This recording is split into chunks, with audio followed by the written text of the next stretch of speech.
Hey, what's up guys? Welcome to the channel. My name is Joey Mandarino. Today I'm going to be walking you through the secrets of how to do the iron cross, and after I'm going to be showing you different exercises to build strength in the movement.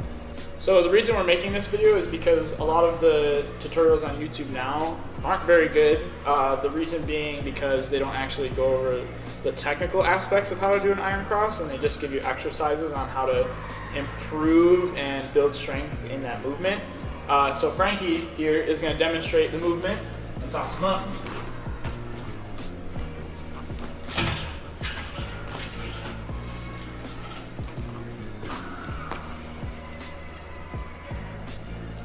Good.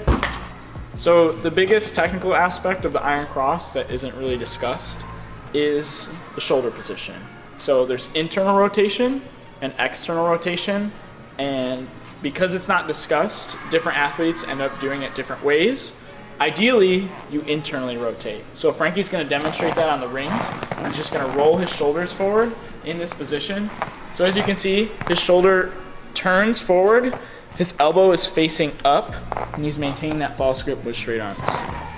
So along with that too, think about those things. Straight arms, slight false grip.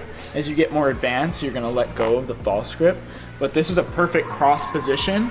And what it actually does when you roll the shoulders, it puts a lot of the pressure into your joints instead of when you're rolled back. So show him a rolled back one. So in this one, his shoulders are externally rotated.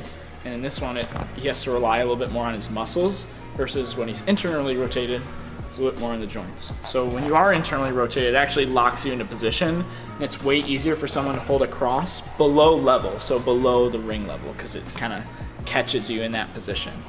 So for our athletes, when we're coaching, or if you're just on your own trying to learn the iron cross, there's two exercises I would recommend to practice that position. So Frankie here is going to show us our first drill, which is going to be a single arm cross hold. So for this one, he's got one arm out in that position, the other arm is tucked in tight, so he's only putting pressure into one arm. Alright, you can switch. Good. So the reason for doing this drill is that it's way less difficult than doing an actual iron cross because you're only doing one arm at a time, right? So this is a good drill for beginners. It's still a little challenging, so you have to build a little bit of strength before I would recommend practicing it. But just to practice position, it's a really good drill. Second drill I'm going to have Frankie do is bounces. So you need rings that are level with you so you can bounce off the ground. But what he's going to do is he's going to put both of his arms out in the correct position, and he's just going to bounce through the toes, feeling that cross, and just trying to put some pressure into the rings. So again, this is another drill that'll just practice position. You'll build strength in that position and get stronger. So now that we understand the position for an iron cross and we know how to accomplish the technical aspect of the skill, now we have to build it and build strength in that position. So what Frankie's going to do now is he's going to use a band. This is going to allow him to have some resistance against gravity on his body when he's holding the cross. So it's a good way to build strength. So what he's going to do, he's going to jump up on there, get his feet on top of the band. He's going to come down and do an iron cross. He's going to hold for a second, pull back up. He's going to repeat 2 more times. So this is a really good strength movement. This is a really good drill to use to build strength in those positions. Alright, so the last exercise or drill I'm going to show you is using the Total Gym to build the cross. So you gotta have one of these. You gotta find a Total Gym first. Once you find one, great tool to build iron cross strength. So Frankie's gonna hop on. We have it elevated right now on this desk just to make it a little bit more challenging. Normally it sits about this height, and that makes it a little bit easier. So the height difference will increase or decrease the difficulty of the movement.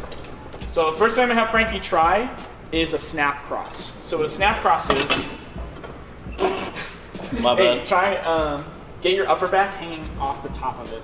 I forgot we're doing snaps first. Slide, you know? So he's gonna start off with snap crosses. So a snap cross, basically you start from a hang position and you pull your arms up and snap right to the cross position. So I'm gonna have you demonstrate that.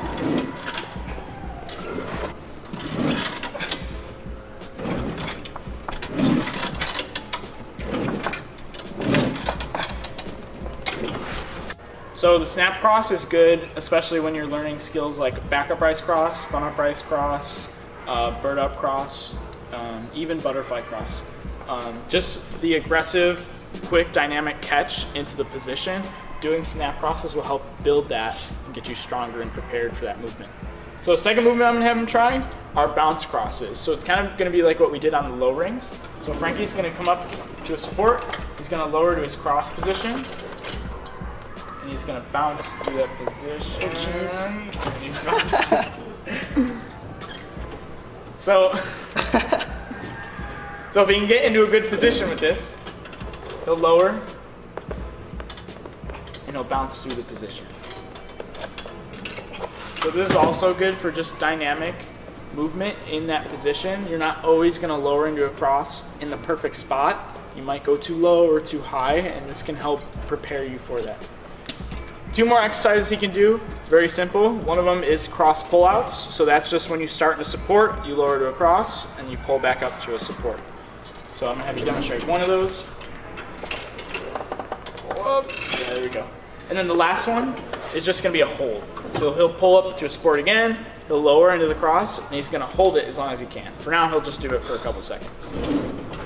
So he'll lower the cross, hold, and come down. So when you're doing any of these exercises or drills, you probably want some sort of repetition idea for when you're completing them.